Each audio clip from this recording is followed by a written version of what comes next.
하나님의 말씀 나누겠습니다. 로마서 14장 1절에서 4절까지입니다.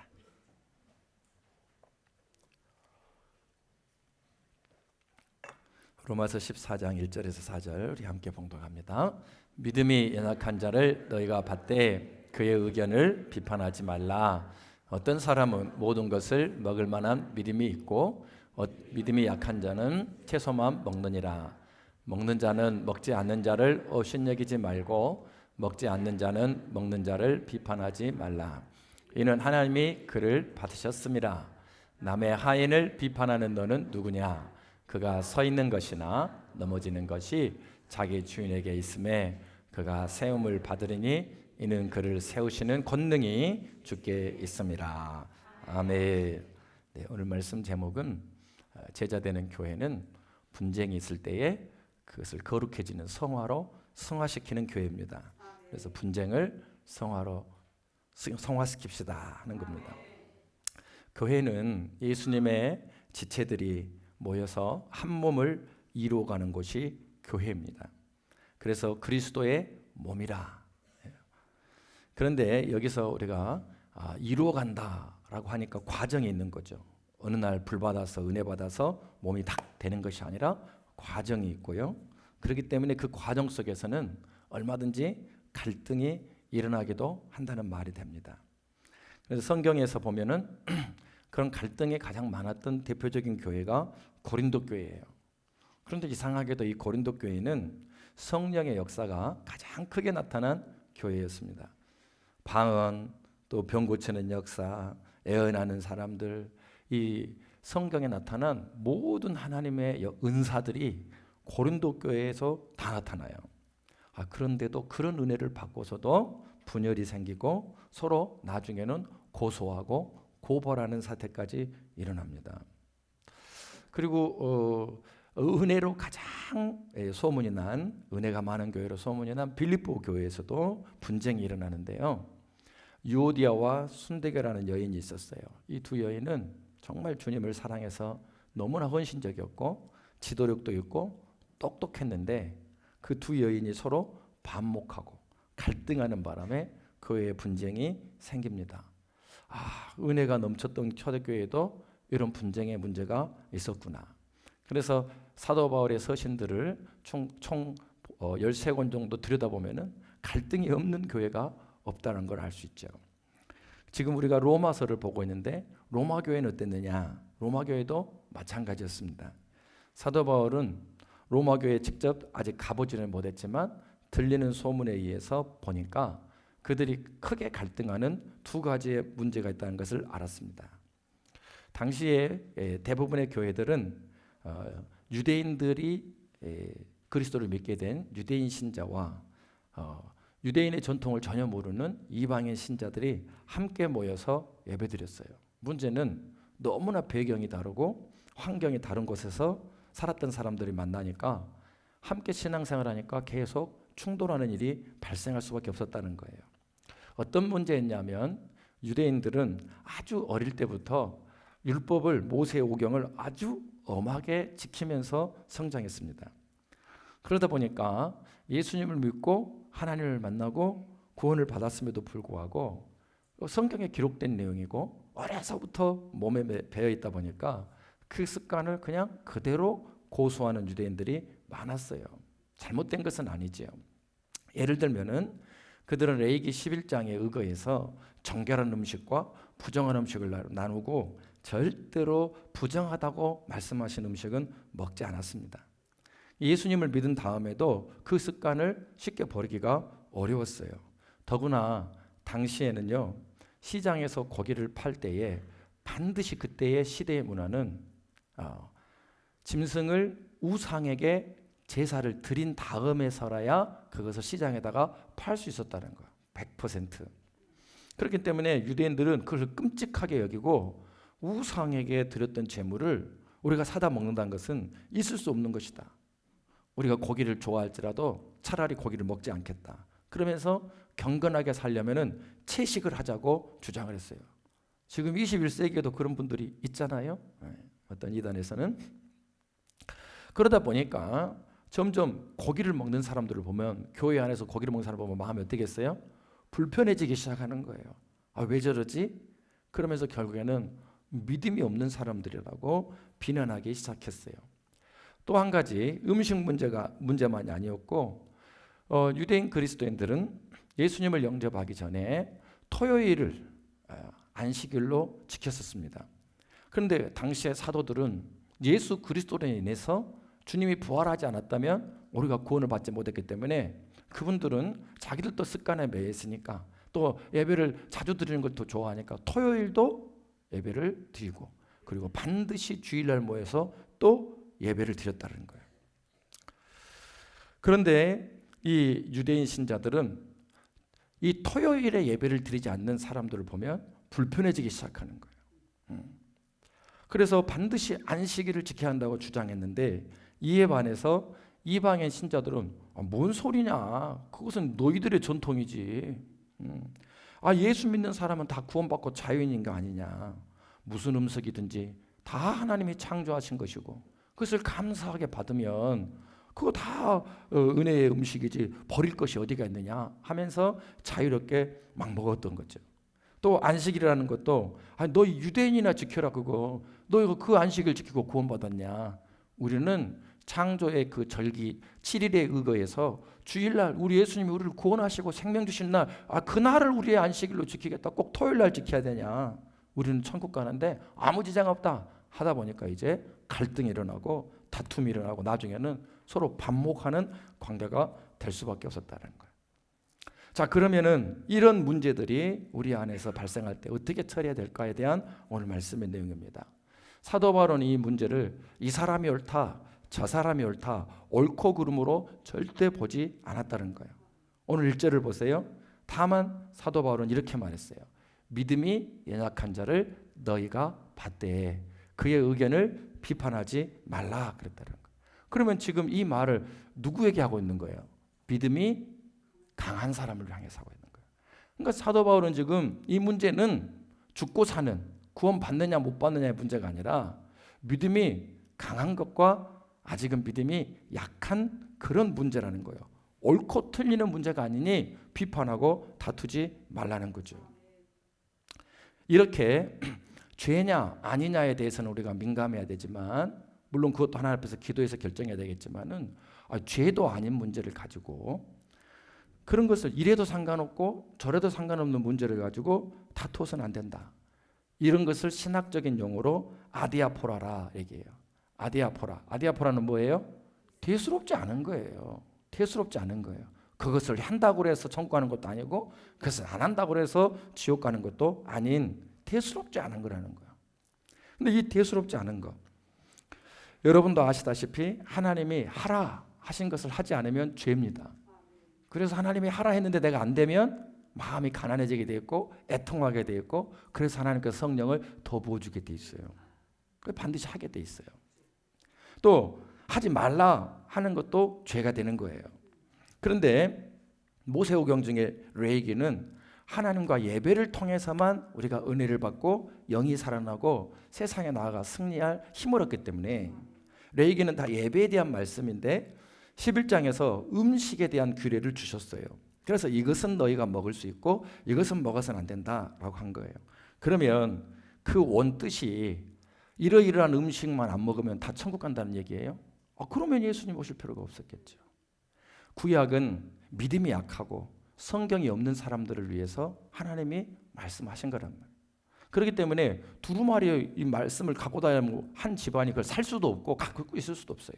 그러니까 하나님은 아주 어린아이를 다루듯이, 어린아이 설교를 할 때는 항상 심청각 교재를 만들거든요. 저도 교육조사 할 때 그림을 맨날 그렸어요. 제가 학교 다닐 때 그림이 양가, 찐가, 마진가였는데, 그래서 하도 안 되겠길래 아내한테 좀 그려달라 했더니 저보다 터목 그려요. 내가 할 수 없이 그렸어요. 안 그러면 애들은 잘 못 알아먹거든요. 구약은 그래서 그림자라고 그래요. 음식의 규례는 뭐냐면 너희가 먹어야 너희의 육신의 생명을 유지하듯이 누구를 만나느냐에 대해서 네가 관계를 구별하지 못하면 네 영혼이 죽을 수 있다. 누구를 만나느냐에 따라서 믿음이 좋아질 수도 있고 나빠질 수도 있다면서 그 음식의 특징들을 살려서 밥을 먹을 때마다 이런 사람들은 주의해야 되고 이런 사람들은 내가 가까이 됐구나. 그것이 목적이지. 이 음식을 안 먹으면 천국 가고 이 음식을 먹으면 지옥 가고 그런 차원이 아니라는 거예요. 그래서 예수님이 내가 율법을 완성하였다 말씀하신 거죠. 예수님이 완성하신 율법의 실체는 뭐예요? 사랑하며 사는 거예요. 아멘. 모든 말씀은 사랑하려고 하는 사람은 다 은혜롭게 되게 돼 있어요. 거기서 율법이 완성되는 거예요. 그러므로 그림자에서 벗어나서 사랑의 길로 들어가야 되는데 중요하지도 않는 문제를 가지고 서로 반목한다면 뭐가 깨지는 거예요? 이거는 완전히 빈대 잡다가 초가상간 다 태우는 거죠. 그렇기 때문에 오늘 말씀의 핵심이 뭐냐면 믿음이 강한 자든 믿음이 약한 자든 그것을 기도로 해결하지 못하고 서로 반목하고 갈등하게 되면 너희가 주님의 몸을 찢는 것이니 너희 모두가 문제가 된다라고 말하는 거예요. 누구 때문이 아니라는 거예요. 그래서 로마서 10장 10절에 문제가 발생을 합니다. 함께 읽어보겠습니다. 네가 어찌하여 내 형제를 판단하느냐? 어찌하여 내 형제를 다 하나님의 이런 문제가 생겨버리는 거예요. 해도 좋고 안 해도 좋은 문제를 가지고 결국에는 하나님의 심판 앞에 서는 일이 있으면 되겠습니까? 안 되는 거죠.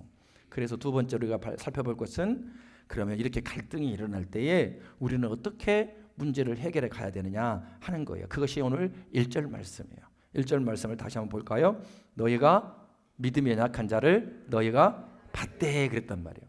여기서 받되라고 하는 단어는 열렬히 환영하고 영접한다는 거예요. 아이고 그럴 수 있겠어요. 나랑 갈등을 일으키는 사람을 내가 저 사람 꼭 고쳐야 되겠는데 근데 왜 그럴 수 있을까요? 그 사람이 언젠가는 주를 믿는 자라면 주 안에 있다면 변화될 것이기 때문에 반드시 바뀔 수 있기 때문에 그것을 믿기 때문에 믿는 사람은 아직 믿음이 연약한 자들을 환영할 수 있는 거예요. 교회는 자연히 죄인들과 아픈 사람들이 모일 수밖에 없는 거예요. 그러라고 교회를 만드셨으니까. 하나님은 병든 자에게라만이 의원이 있을 때 있다고. 나는 너희를 사랑하며 고치려 하노라고 말씀해 주셨어요.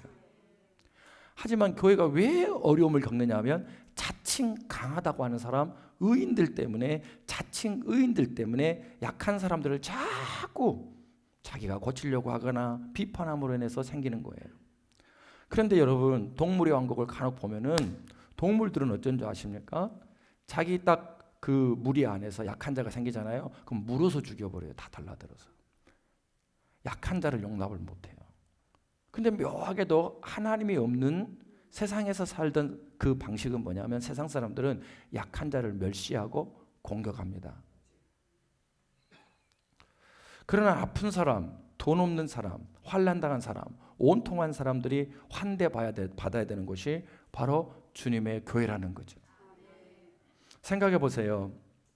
우리 젖먹이들이 어릴 때에 누가 어떤 부모가 그 아이에게 높은 수준을 요구하는 그런 부모가 어디가 있고 그런 할머니 할아버지가 어디 있어요.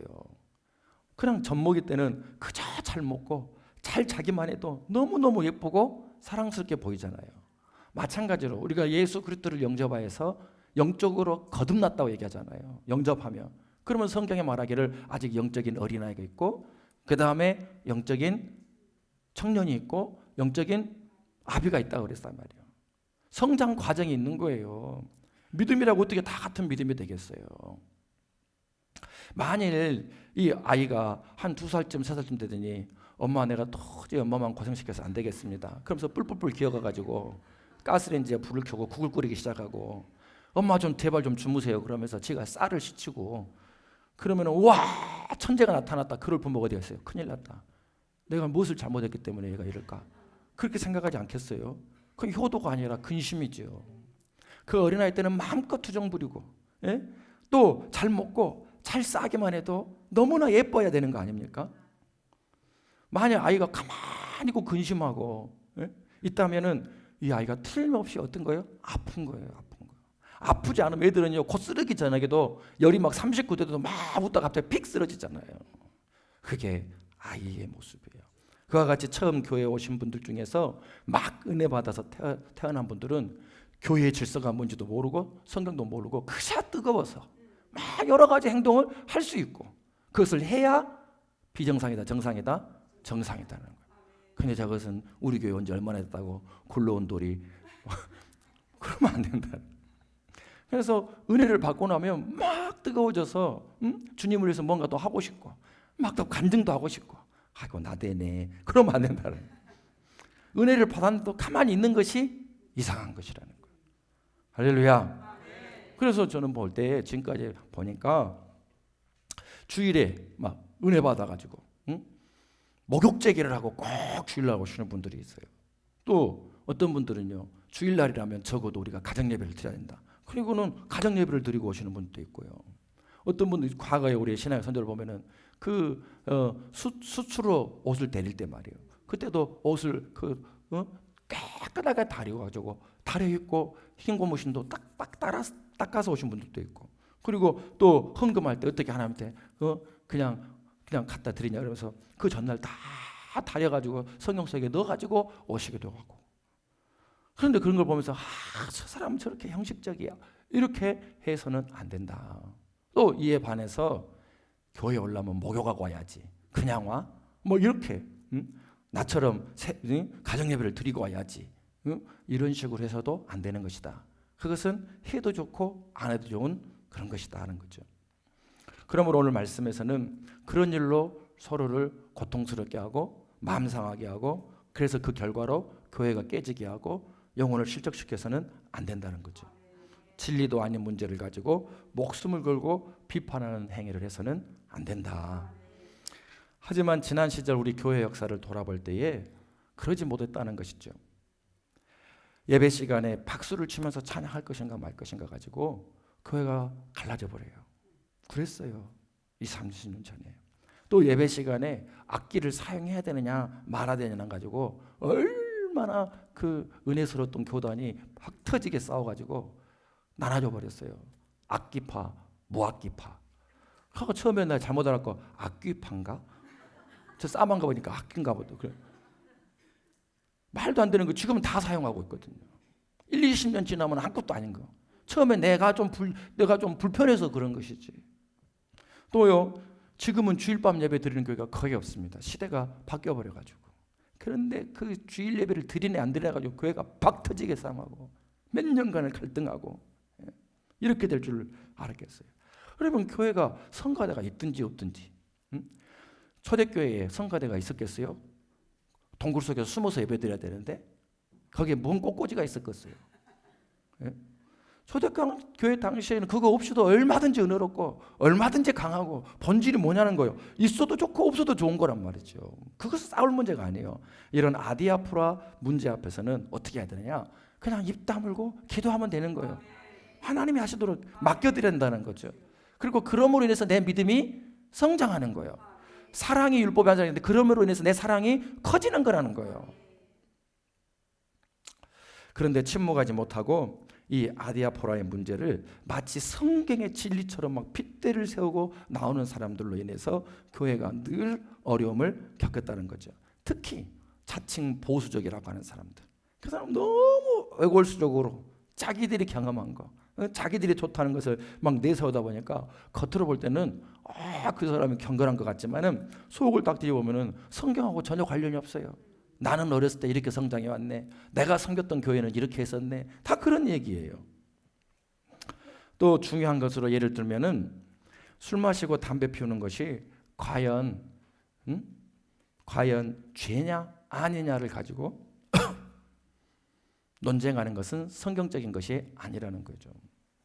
창세기 1장에서부터 요한계시록 22장까지 나시린이 되기 위해서 하나님의 축복의 통로가 되기 위해서 스스로 자원하도록 권면을 했지 그걸 먹는 걸 가지고 그들은 지옥 간다는 말은 어디에도 없다라는 거예요. 그렇기 때문에 이 술 먹고 담배 피우는 것에 대해서는 그가 믿음이 성장했느냐 안 했느냐 덕스럽게 성장했느냐 안 했느냐로 논쟁하는 것은 가능하지만 그 사람은 지옥 간다라고 말해서는 안 된다는 거예요. 그분들은 아직 믿음이 약하여서 다른 사람에게 덕을 끼칠 만한 수준으로는 아직 성장하지 못한 거예요. 그러나 하나님께서 계속 은혜를 주면 그 부분에서도 성장하게 되는 것입니다.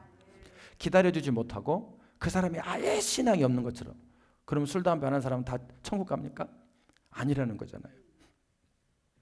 다만 한국 교회에서는 이 문제를 중요하게 다뤘던 이유가 뭐냐면 구한말 조선시대 우리가 가난해서 일본에게 결국에는 전쟁도 한번 못 해보고 나라를 뺏긴 거 아니에요. 그리고 그때 우리나라의 평균 연령이 38살, 37살.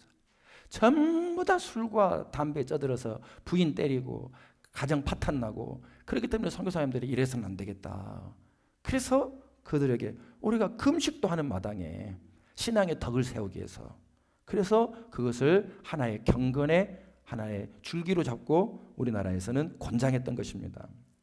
그리고 실제로 에베소서 5장 8절의 이하에 보면은 술 취하지 말라. 이는 방탕한 것이니 너희는 오직 성령의 충만함을 받으라겠다는. 이 말은 뭐냐면 술 취하는 사람은 술에 인백인 사람은 기도를 안 하는 사람이에요. 그러니까 선교 사람들이 기도 좀 시키려면 다 해롱해롱하고 있는 거예요. 예수님 영접했는데 그러지 않겠어요? 괴로우니까 술 마셨을 거 아니에요. 괴로울 땐 주를 보고 괴로울 땐 기도해야 되는데 괴로울 때 계속 다른 주님을 채우니까. 그래서 믿음이 성장할수록 하나님 편에 더 서게 되고 빛의 옷을 입게 되니까 그래서 선택에 가는 것이지 그것 자체가 어떤 천국과 지옥을 가르는 것은 아니다. 이런 것들을 고려해서 제발 믿음 좋은 아내들이요 남편이 집에 들어올 때 술 냄새를 풍겨왔다 해서 저 마귀가 또 저렇게 지옥 가려고 그러는구나. 그렇게 해가지고 지옥 보내지 말라는 거예요. 사람 잡는 소리라는 거죠. 그러면 우리는 어떤 성경적인 태도를 취해야 되느냐? 오늘 로마서 12장 2절 3절에서 이어지는 말씀에 이렇게 돼 있죠. 함께 읽어봅시다. 어떤 사람은 모든 것을 먹을 만한 믿음이 있고 믿음이 연약한 자는 채소만 먹느니라. 3절 먹는 자는 먹지 않는 자를 비판하지 말라. 이는 하나님이 받으셨다는 거예요. 그러니까 지금은 뭐 거의 뭐 이웃 간에 소통이 없어서 그렇지 불과 한 10몇 년 전만 하더라도 뭐 이사 가면 떡을 돌리기도 하고 그게 예의였잖아요. 그렇다 보니까 이 집은 분명히 우상을 섬기는데 떡을 갖고 왔어. 의심이 되잖아요. 저것이 지금 고사지낸 떡인지 아닌지. 그러면은 안 먹게 되잖아요. 막 괴롭잖아요. 근데 배고프면 먹어라 이거예요. 보혈을 버리고 내가 우상을 섬기는 게 아니잖아요. 먹어도 되고 안 먹어도 된다는 거예요. 떡 좋아하는 사람들은 이제 괜찮겠죠? 네.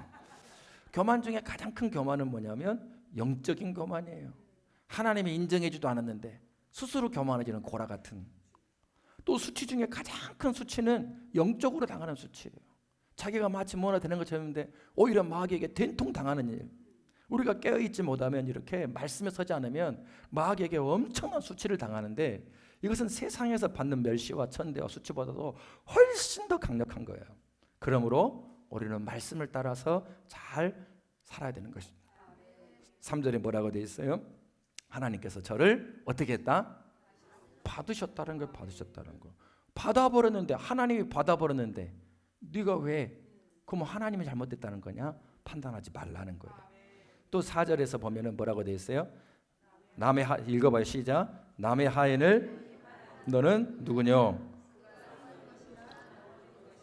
제 주인에게 있음에 저가 세움을 받으리니 이는 그를 세우시는 권능이 주님께 있다 이 말이에요.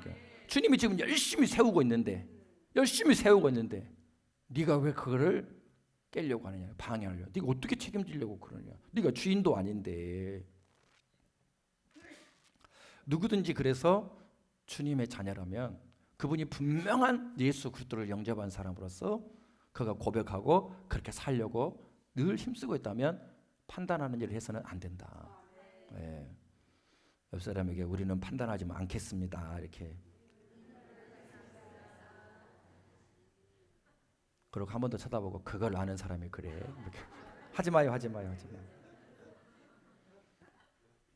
오늘 말씀에서는 그렇구나. 하지만 우리 습관은 너무나 빨리 사람을 구별해내고 가르고 그리고 자기 자신은 까마득하게 못 보는 거예요. 그래서 항상 우리가 깨어 기도해야 되는 게 뭐냐면 예수 그리스도로 옷 입는다는 거예요. 이 일에서 예수님이라면 어떻게 하실까? 그때 입혀지는 거예요. 예수님의 방향은 사랑이고 평안이고 말이죠. 그죠? 로마서 14장 6절 8절에 그와 비슷한 말이 있습니다.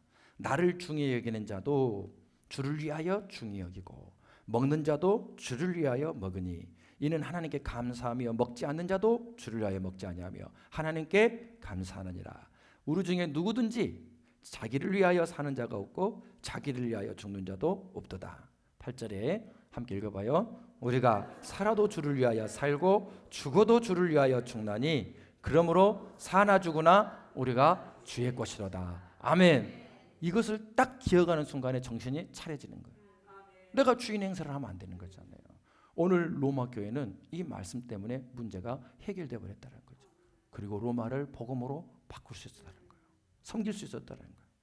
그러니까 당시에 초대교회 성도들은 왜 문제를 극복할 수 있었냐 하면은 그들이 비록 고기를 먹을 거냐 안 먹을 거냐로 다투기는 했지만 그 방향이 다 누구를 위한 것이었어요? 주님을 위한 것이었기 때문에 주님이 말씀해 주신 거예요. 네가 나를 위한다면 이렇게 해줬으면 좋겠어. 정리가 돼버렸다. 정리가. 그러면 정리가 안 되는 건 왜 정리가 안 돼요? 자기를 위해서 하고 있는 거예요, 사실은. 겉으로는 교회를 위해서라고 말하지만 겉으로는 뭐 주님을 위해서 하냐고 하지만 사실은 주님이 말씀했는데도 안 되는 것은 자기 자신을 위해서 하고 있기 때문에. 이건 굉장히 중요합니다, 여러분. 초대교회 성도들이 지금 비록 고기를 먹느냐 채소를 먹느냐 안식일이냐 주일이냐 아주 어떻게 보면 지금 볼 때는 유치한 문제에 매달려 있는 것 같지만 그들은 앉으나 서나 주를 위해서 사는 것이 목적이었다는 거예요. 그렇기 때문에 그 초대교회가 다툼과 갈등 중에도 하나님이 그들의 마음의 중심을 아니까 위로해 주시고 은혜해 주셔서 능력 가운데 그 로마를 바꾸는 것입니다, 여러분. 할렐루야. 그러나 이에 반해서 오늘날 이 시대는 어떻습니까? 우리는 너무나 좋은 교회당에서 예배를 드리고 있고요. 배움도 많아서 웬만하면 다 대학 안 나온 사람이 없고 박박사가 엄청 많고 박박사라는 것은 박사도 여러 개를 따더라고. 그래서 매우 수준 있고 교양 있는 사람들이라서 함부로 누구를 드러내고 비판하지 않아요. 그런데 초대교회 성도들처럼 내가 살아도 죽어도 주를 위해서 살겠다고 고백하는 사람은 찾기가 어렵단 말이에요. 사랑하는 여러분, 여러분은 내 인생의 목적이 살아도 주를 위해서 살고 죽어도 주를 위해서 죽는다는 고백이 분명하십니까? 주님 편에 보실 때는 차라리 유치해도 좋으니까 네 인생의 목적이 좀 분명했으면 좋겠다. 삼위 하나님의 영광을 위해서 네가 정말 삶이 가치 있게 변했으면 좋겠다. 우리가 죽어서도 바뀌지 않는 그 본질을 찾아낼 때에 우리가 진짜 가치 있는 인생을 살지 않겠습니까? 오늘 보진 않았지만 14장 9절 말씀을 함께 읽어보겠습니다. 이를 위하여 그리스도께서 죽었다가 다시 살아나셨으니 곧 죽은 자와 산 자의 주가 되려 하심이라. 아멘. 예수님의 목적은 그 하늘 보좌를 버리고 오셔서 십자가에 지시기까지 살찢기고 침뱉음 당하고 주먹질 당하고 말도 안 되는 그 수치를 당하는 그 고통 가운데서도 오직 한 가지 목적, 내가 저 아이의 주가 되어서 구원해야 될 텐데 그렇다. 그를 누가 방해해? 방해하면 되겠냐 이 말이죠. 주님이 그런 마음을 가지고 있다면 우리도 사람을 소중히 여겨야 될 줄로 믿습니다. 우리도 천하보다 귀한 사람 얻기 위해서 기꺼이 주님의 마음을 품고 나 때문에 저 사람이 시험 들면 안 되니까 부지런히 기도하고 예수 그리스도의 빛의 갑옷을 입고 귀하게 여기고 때로 주님이 날 위해서 죽어주셨으므로 내가 살았으니 나도 저를 위해서 죽어주는 마음으로 내 이론 내려놓고 내 감정 내려놓고 죽어도 죽는 것도 아니요. 우리는 죽어도 죽는 것도 아니에요. 예수님이 진짜 죽었다니까. 죽어줄 수 있지 않겠어요? 셀 리더가 죽어줘야 셀이 살고 목사가 죽어야 그 교회 성도들이 살고 믿음이 높은 수준으로 윗사람으로 간다는 것은 곧 잘 죽는다는 거죠. 누가 나를 비판해도 믿음이 약해서 그러면 강한 자라면 받아줄 수 있다는 거예요. 할렐루야. 그래서 고린도서 9장 19절에 사도 바울은 내가 모든 사람에게 자유로우나 스스로 모든 사랑의 종이 돼버린 것은 그 주님의 마음을 알기 때문에 더 많은 사람을 얻고자 함이라. 자기 인생의 방향과 가치는 거기에 따라. 그러더니 22절에 가서는 약한 자들에게는 내가 약한 자같이 되어 주었고, 내가 이 이중인격을 쓰는 게 아니에요. 네가 그것을 원하냐? 내가 하겠다는 거야. 네가 복음만 받아들일 수 있다면 본질을 위해서. 내가 약한 자들을 얻기 위해서 내가 여러 사람에게 여러 모습이 되어줬다는 거예요. 아무쪼록 몇 사람이라도 구원하고자 함이라 했다. 처음에는 많은 사람을 얻으려고 계획을 세웠는데 한 사람 얻는 것이 이렇게 어렵구나 생각하면서 모든 것을 다 했다는 거예요. 이것이 바로 우리가 기억해야 될 정답이라는 거예요. 좋은 교회라는 것은 행위적으로 구제 많이 하고 선교 많이 하고 그거 다 해야 됩니다. 그러나 거기에 사랑이 없고 복음으로 그 생명을 살려내지 못한다면 그것은 결국 그 교회의 자랑거리밖에 안 되는 것입니다. 우리는 한 영혼을 소중히 여기고 그 한 영혼을 세우기 위해서 모두가 한 마음이 되어야 될 줄로 믿습니다. 그래서 새로운 신자가 올 때는 정말 그 탕자가 돌아올 때 그 아버지가 버선발로 뛰어난 만큼은 못해도 함께 예배에게서 반갑다고 환영한다고 인사할 수 있잖아요. 예? 예. 어떤 분은 술 자시다가 오셔가지고 술 냄새를 푹푹 풍기고 있어도 이렇게 안 보고 꼬숩다 꼬숩다 어찌 이렇게 향기로운 거 막 그러면서 왜 그래요? 왜 그럴 수 있어요? 그 사람 주님이 만지실 거니까. 왜? 믿음은 들으면서 나거든요.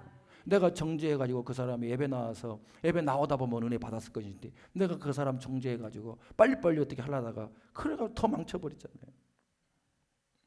새로운 신자, 새로운 세론이 생겼다. 그러면은 아이가 태어나면 막 아이 깰까봐 막 살짝 다니듯이 똑같이 하라 이 말이에요. 귀하게 여기란 말이죠. 주님의 마음을 아는 우리는 어떤 성도든지 감사하게 받을 수 있게 되기를 축복합니다. 그러니까 술을 풀풀 냄새를 풍기고 와도 밤새도록 퍼먹다가도 어떻게든 그에만 빠지지 말라고 신신당부해요. 그런 믿음이 돼야 된다. 우리 아이들이 갑자기 막 노랑머리, 파랑머리, 빨강머리 나중에는 막 총천연색으로 막 하도 벌선 빨려가서 깨어나주면서 축복해주면서 왜 그래요? 산 자든 죽은 자든 그의 주가 되려고 하시는 우리 주님이 계시기 때문이죠. 그것이 진짜 교회라는 거예요. 옳고 그름의 문제가 아닌 것을 가지고 갈등하는 일에서 벗어나지 않으면 이 로마서 12장에서 아름답게 시작한 예배자의 삶이 되지 않는 것에서 끝나는 것이 아니라 다 심판대 가버리니 마귀에게 속지 말고 주님에게 속해야 된다. 살아도 주를 위하여 살고 죽어도 주를 위해서 죽을 수 있는 그런 아름다운 성도가 되시기를 주님의 이름으로 축복합니다. 그래서 아디아포라라는 뜻은 이래도 되고 저래도 좋은 대수롭지 않은 문제를 할지라도 그 대수롭지 않은 문제를 마귀가 딱 던져놓고 우리가 더 성숙하고 더 견고해지는 사랑에 풍성해지는 길로 갈 수도 있는가 하면은 그것 때문에 오늘 전부 다 심판대 앞에 설 수도 있기 때문에 대수롭지 않은 문제를 할지라도 대수롭게 대해서는 안 된다는 거예요. 그래서 1절에 뭐라 그랬어요? 믿음이 연약한 자를 너희가 1절에 받되 그랬단 말이에요. 열렬히 환영하되 그랬는데 자 누구한테 받으라겠다고요? 그렇죠. 믿음이 약한 사람들이면 시비를 걸어요. 왜 고기 먹냐? 응? 왜 십자가가 2개냐? 10개 있으면 어때요? 하나도 없으면 어쩌고? 그런 것은 중요한 게 않다 이 말이에요. 왜? 십자가를 향한 우리의 고백만 있으면 되는 거잖아요. 뭔 말했지? 약한 자들이 시비를 걸어. 그러면 누가 그를 받아줘야 한다고요? 이 꼬꼬로 되니까 교회가 문제 있다는 거.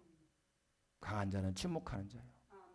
어린아이는 부모가 돌보는 것이고 은혜를 많이 받은 사람이 예수 그리스도로 옷을 입을 줄 아는 사람이 빛이 있는 사람이 품고 기도하는 것입니다. 그래서 사도 바울은 이렇게 말해요. 고린도서 8장 13절에 고기를 먹는 것이 만일 내 형제로 실족하게 한다면 나 고기 좋아하지만 영원히 안 먹겠다는 거예요. 그러니까 지금은 먹고 있어요? 안 먹고 있어요? 지금 먹고 계시잖아요. 자시고 계신다니까요. 근데 내가 이까짓 거 내가 고기 먹는 걸로 시험 든다면 나 안 먹겠다라는 거예요. 왜 그럴 수 있죠? 막 항변하고 내가 왜 고기 먹을 권리가 없어? 안 하고 왜 그래요? 그 모든 사람의 주가 되려고 하는 주님의 마음을 아니까. 자기를 담에서 도단까지 찾아오셔서 만나주신 그 주님의 사랑이 아니었으면 자기가 구원받을 수 없었기 때문에 그런 거예요. 그렇기 때문에 옳고 그름을 갈라내고 비판하는 것보다 훨씬 더 중요한 것은 내 주님의 마음을 품고 살아가는 것이란 말이에요. 내 주님의 마음을 품고 기도하는 것이란 말이에요. 그렇기 때문에 마지막 3번째로 우리가 살펴본 것은 진정한 사랑이 뭐냐는 거죠. 진정한 사랑은 아무리 옳은 일이어도 비판하고 야단치는 것이 아니다는 거예요. 그래서 마태복음 7장 1절에 주님께서 말씀하시기를 너희는 비판을 받지 아니하거든 비판하지 말라 했는데, 비판을 받는 것은 단지 사람에게 받는 비판을 말하는 게 아니라 아까 로마 14장 10절에 말한 것처럼 하나님에게 판단받는 일을 말하는 거예요. 우리가 비판을 하면 어떻게 되냐면, 10,000달란트 빚진 자가 100다니엘짜리를 용서를 못하니까 다시 자기가 갚아야 되잖아요. 예수 그리스도로 옷을 입지 않으면 내가 다 갚아야 된다 했잖아요. 그러니까 내가 비판하는 문제는 하나님 앞에서 그대로 다시 살아나가지고 그 비판이 나에게로 온다니까요. 이런 끔찍한 일이 있어서는 되겠습니까? 이 땅에서 사는 동안에는 무슨 성령의 감동이 있겠습니까? 제가 바로 그런 사람이었단 말이에요. 겉으로는요 제가요 막 민주화 운동을 하고 의롭고 정의롭고 선한 사람이었어요. 그러나 나중에는 똘똘 뭉쳐진 게 뭐가 남았냐면 비판만 남았어요. 비판만. 똑바로 살지 못한 사람들, 잘못된 그런 이 사회 구조들, 이것이 죄인지를 까마득하게 몰랐어요. 그러다가 하나님을 만나야 되겠기에 2년 반 동안을 엄청나게 하나님 내가 생각나는 죄는 다 얘기했어요. 그런데도 하나님이 안 만나주는 거예요. 얼마나 괴로웠던지. 저희 어머니가 산 증인이에요. 새벽기도 밤새도록 성경을 읽으면서 고통스러워하면서, 그러면 새벽기도 나가면서 내가 고민하고 있는 걸 봐. 기도하고 7시쯤 만에 아직도 안 자고 있냐. 그래도 못 만났다 이 말이에요. 그런데 1994년에 하나님 나를 만나주시는데, 네가 무엇을 얘기해야 되는 줄 아느냐? 너는 왜 그렇게 세상과 사람에 대해서 비판하느냐? 네가 나보다 지혜롭냐? 그러시더라고요. 내가 깜짝 놀랐어요. 내가 어떻게 하나님보다 지혜롭겠어요? 아닙니다 하니까 폭포수 같은 은혜가 쏟아지고요. 이 머리에 정수리에 그냥 하나님의 금성에 창으로 꽂히는 것처럼 꽂히는데 막 펑펑펑펑 울었어요. 은혜는 막 부어졌어요. 남을 비판하는 것이 하나님 자리에 앉은 거예요. 세상에 그것을 알았다면 진지하게 얘기했겠죠. 우리는 다 예수님의 종입니다. 그렇기 때문에 우리 지체들도 그 누구도 다 예수님이 주인이라는 것을 기억해야 돼요. 주인이 따로 있어요. 옆 사람에게 당신의 주인이 따로 있다네요. 이렇게 시작. 고맙습니다. 그러니까 누구한테 말해야 돼요? 내가 말해야 돼요? 주인한테 말해야 돼요? 주인한테만 말하면 되지요. 주인한테만. 내가 그 종을 갖다가 혼내고 아이고 그런 오지랖을 펼 필요가 없어요. 그런데 놀랍게도 기억해야 될 말씀이 오늘 14장 4절이라는 말씀이에요. 다시 한번 읽어볼까요? 남의 하인을 판단하는 너는 누구냐? 그가 서 있는 것이나 넘어지는 것이 다 자기 주인에게 있음에 그가 세움을 받아버린다는 거예요. 그는 세움을 받고 나는 어떻게 돼버려요? 이런 일이 생기면 안 된다는 거잖아요. 할렐루야. 왜 하나님 우리를 사랑하시고 축복하는데 가정이 그렇게 빨리 회복되지 않을까요? 왜 부부간에 그렇게 점점점 갈라질까요? 이 성경의 진리를 몰라서 그런 거예요. 그 주인이 누구예요? 하나님이요. 그러니까 하나님한테만 내가 기도할 권리가 있지. 왜 내가 말로 죽여요? 더군다나 부부는 하나님께서 말씀하시기를 한 몸이라겠단 말이에요. 그러면 여러분 가장 치료되기 어려운 병이 뭐냐면 자가 면역 문제에 걸렸을 때예요. 백혈병 예를 들어서 자기가 자기를 공격해 죽는 거야. 부부는 뭐라고요? 한 몸이라니까요. 이 사람이 지금 잘못됐으면 나도 잘못돼 있는 거예요. 근데 이 사람과 내가 하나라는 생각을 하는가 안 하는 거예요? 안 하니까 막 공격해서 결국은 이 사람도 죽고 나도 죽는 거란 말이죠. 왜 우리 부모와 자녀 사이가 그렇게 뜨겁고 좋아야 되는데 실제로는 그렇지 않게 되느냐? 자녀들이 잘못을 하죠. 그런데 그것을 책망하면서 하나님이 하지 말라는 선을 넘어가요. 마음에 상처를 주고 분노케 하고 실족시켜버려요. 분명히 문제는 아이들이 일으켰지만은 부모가 하는 죄는 더 커져버렸네. 이게 아디아포라는 거예요. 그러면은 답답하신 분 있죠. 그러면 기독교인들은 잘못된 일이 있어도 몰건이 보고 있으란 말입니까? 그렇게 성경에 기록되지 않았어요. 마태복음 7장 5절에서 우리 주님은 분명히 형제의 눈 속에서 티를 빼라고 그랬어요. 근데 빼기 전에 정신을 바짝 차리고 너는 들보가 있다는 것을 알고 빼라는 거예요.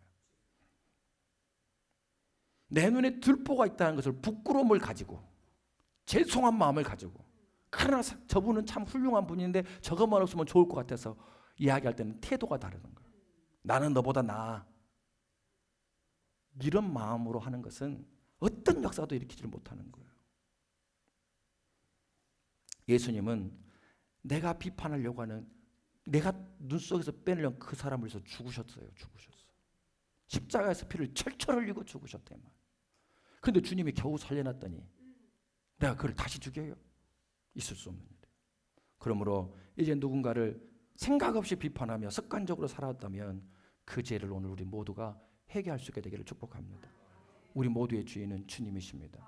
여러분의 자녀의 주인도 주님이시고, 여러분의 배우자의 주인도 주님이시고, 우리 사랑하는 형제자매도 다 주인이 주님이시라 이 말이에요. 그래서 마지막 우리 하나님께서 얼마나 간절히 소원하는 꿈이 있는가 하면 시편 133편 1절에 이렇게 되어 있어요. 함께 읽어봐요. 보라, 형제가 연합하여 통고함이 어찌 그리 선하가람다. 저는 이 말씀을 보는데요, 갑자기 어떤 그림이 하나 그려졌어요. 자식들이 만나기만 하면 막 칼들부림하고 싸워요. 그러니까 하나님 아버지가 마당에 나가 산을 쳐다보고, 우리 애들은 언제나 연합하여 통과할까? 아이고, 연합하여 통과하는 산의 모습을 내가 볼 수 있다면 얼마나 그것이 아름답고 좋을까? 이렇게 말하고 있는 것 같더라. 그래서 그 앞에 여러분 성경을 보면은 이렇게 딱 가로가 쳐져 있어요. 다윗의 시, 다윗에게 하나님이 이 마음을 보여줬대요. 다윗이 잘하니까 뭐라고 썼냐면 성전에 올라가는 노래, 그래 있어요. 그럼 여기서는 가족에 대한 얘기가 아니라 지금 교회에 대해서 하고 있는 얘기라. 주님이 지금 우리한테 내가 너를 통해서 그거 보기 원한다는 거지. 저와 여러분은 예수 그리스도 때문에 한 몸이 되었고, 그러므로 이 사람이 잘 돼야 내가 잘 되는 것이고, 내가 잘 되는 것이 이 사람이 잘 되게 하는 것이고, 함께 울고 함께 기뻐하는 빛의 갑옷을 입은 아름다운 공동체를 이루어야 될 줄로 믿습니다.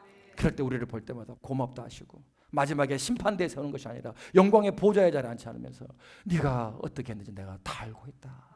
너의 삶이 내게 어찌 그리 아름다웠는지, 얼마나 선했는지 너는 이제 내 잔치에 참여할지어다. 우리 그런 성도와 교회가 되기를 원합니다. 서로 받아주십시다. 절대로 받아주십시다. 주인에게만 말하십시다. 주인 행사하게 되면 주님이 떠나버리시더라니까. 네가 주인의 자리에서 내려와야 네가 2년 반 통곡하고 잠 못 자고 그게 중요한 게 아니라는 거예요. 주님이 오실 수 있는 자리를 만들어라. 우리 주님만이 영광 받기를 원하는 그런 은혜 베풀어 주시기를 간절히 축복합니다.